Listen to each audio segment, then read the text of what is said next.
Hey now, welcome back everybody. For those who are new, my name is Rudy and we are currently in my garden.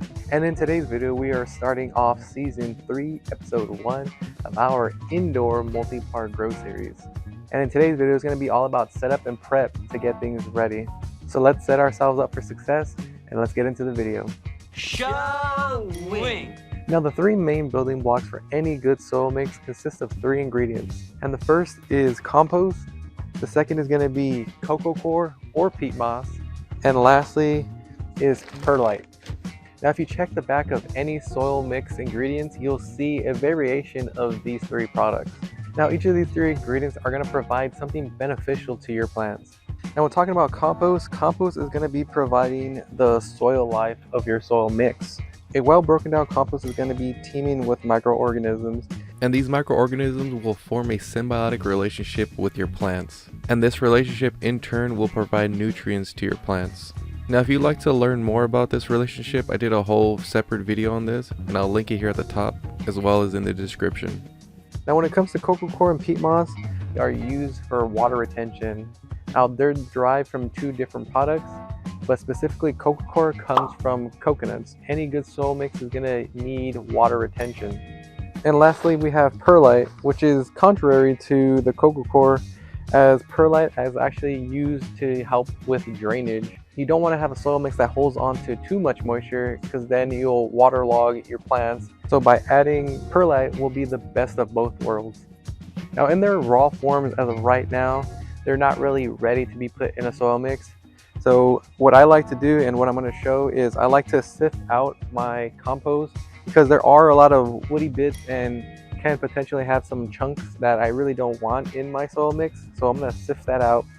And also this Coco Coir, you can see it needs to be rehydrated and broken down. And I'll show you how I do that as well. Showing! Now here's where every soil mix is going to be a little bit different. Every soil mix is going to have its own ratio of these 3 ingredients. So I like to use this 5-gallon bucket as my measuring cup. And what I like to do is for every 5 gallons of compost, I will also put in 5 gallons of Coco Coir and half a 5 gallon for perlite.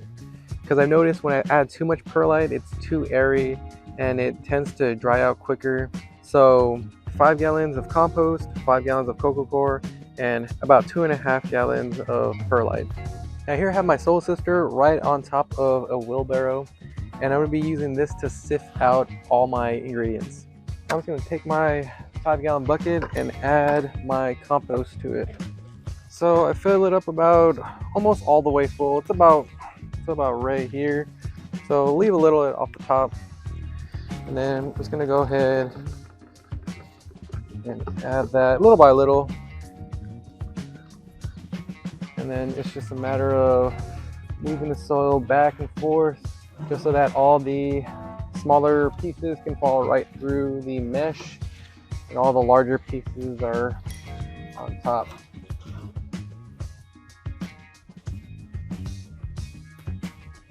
Now out of that 5 gallon, all of this is what remained.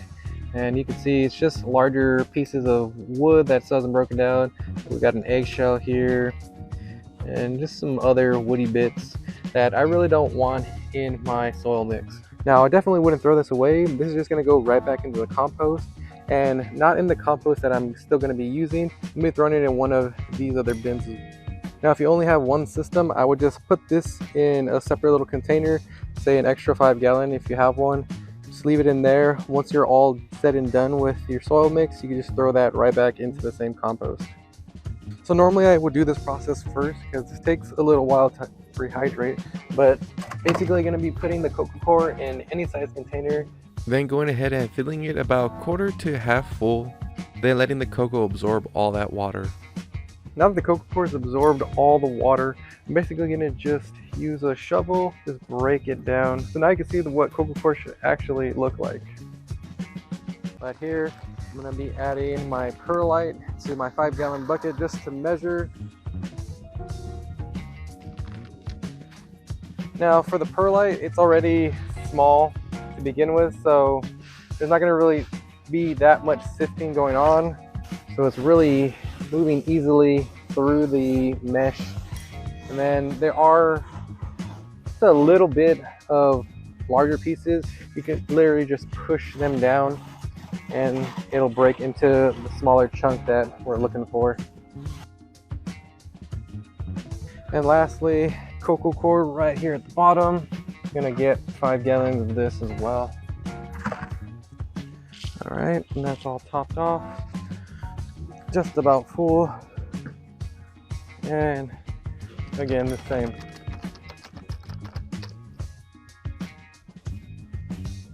Now all that's left of the Coco Coir after sifting is this fibrous part. So all of this is going to be thrown into the compost as well. But now the fun part is just mixing it all together.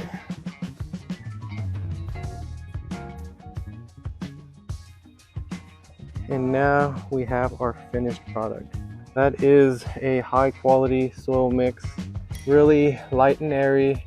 If you compress it, it should ball up just like that, but then easily be broken away.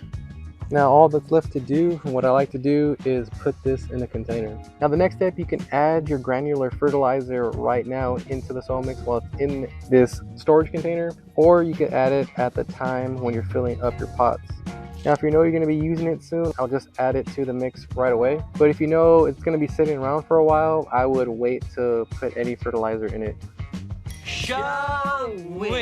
Before you germinate your seeds, it would be a good idea to clean up your grow space.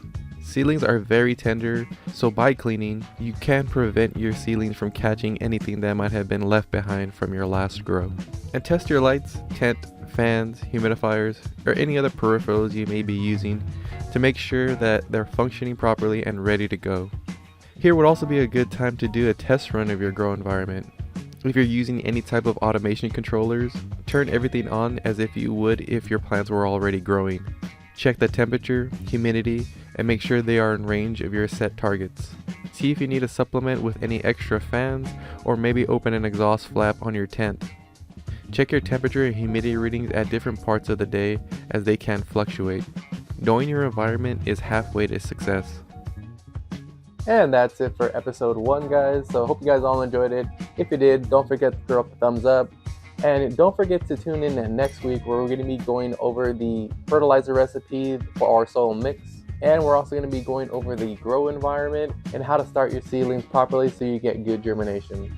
And if you do want to stay up to date with my grow series, don't forget to hit the on-screen icon right below me to subscribe. And I'm going to be linking a few videos to the side of me, one of which is going to be our season 1 playlist. So go ahead and check that out if you haven't already. And if you're new to this channel, I like to let all my viewers know that you won't get a harvest if you don't sow seeds.